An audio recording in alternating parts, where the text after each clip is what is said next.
Olá, queridos, graça e paz. Hoje vamos refletir sobre a vida e a morte numa perspectiva cristã protestante. Venha conosco então em mais uma reflexão da IB Horto.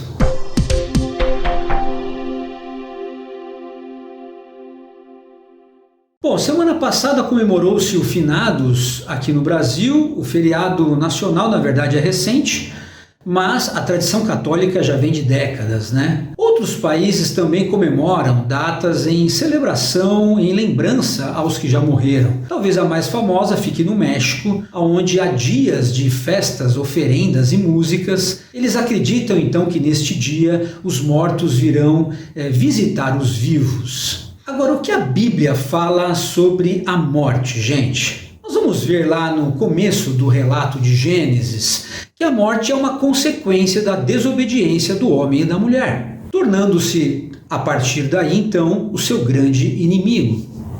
Agora, nós vemos que em Cristo há uma reviravolta neste enredo. Diante do seu amigo Lázaro, do túmulo de Lázaro, Jesus declara: "Eu sou a ressurreição e a vida. Quem crê em mim viverá, mesmo depois de morrer. Quem vive e crê em mim jamais morrerá", diz Jesus. Não à toa, o apóstolo Paulo, escrevendo aos Romanos, acrescenta que o salário do pecado é a morte, sim, mas a dádiva de Deus é a vida eterna em Cristo Jesus.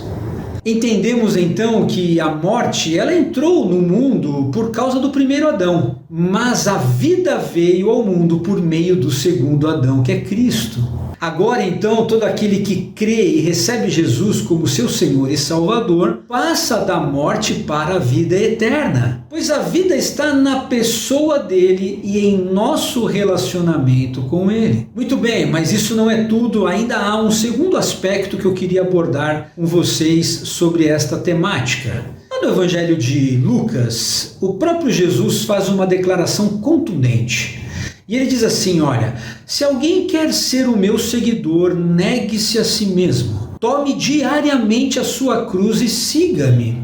Se tentar se apegar à sua vida, a perderá. Mas se abrir mão de sua vida por minha causa, a salvará. Entendendo isso, o apóstolo Paulo reage escrevendo aos Gálatas, dizendo que ele foi crucificado com Cristo. Assim, diz ele, já não sou eu quem vive, mas Cristo vive em mim. Portanto, vivo neste corpo terreno pela fé no Filho de Deus, que me amou e se entregou por mim.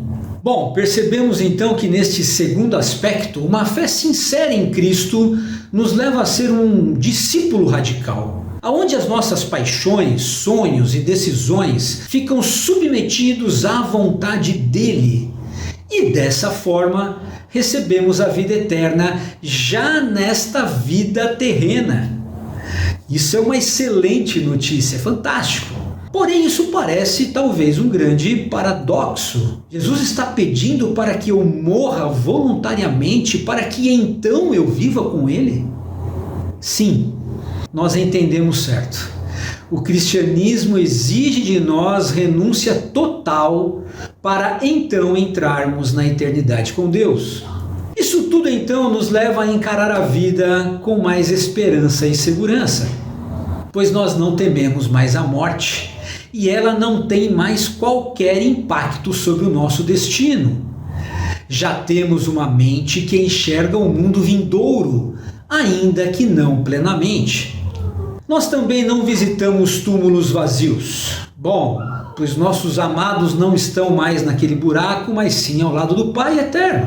Eles também não podem ter acesso ao mundo dos vivos, pois Jesus nos ensinou isso na história sobre o rico e Lázaro. Bom, por fim eu quero deixar uma palavra de esperança dita por Cristo aos seus discípulos antes de partir.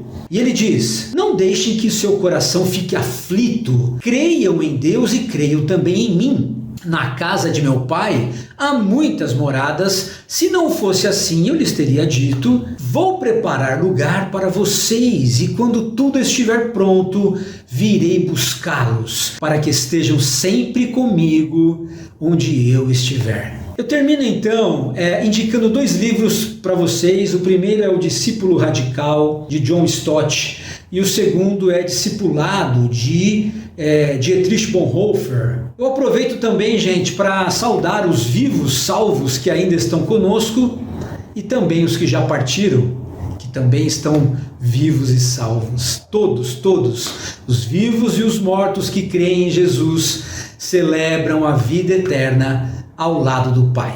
Um grande abraço, fique na paz, Deus abençoe.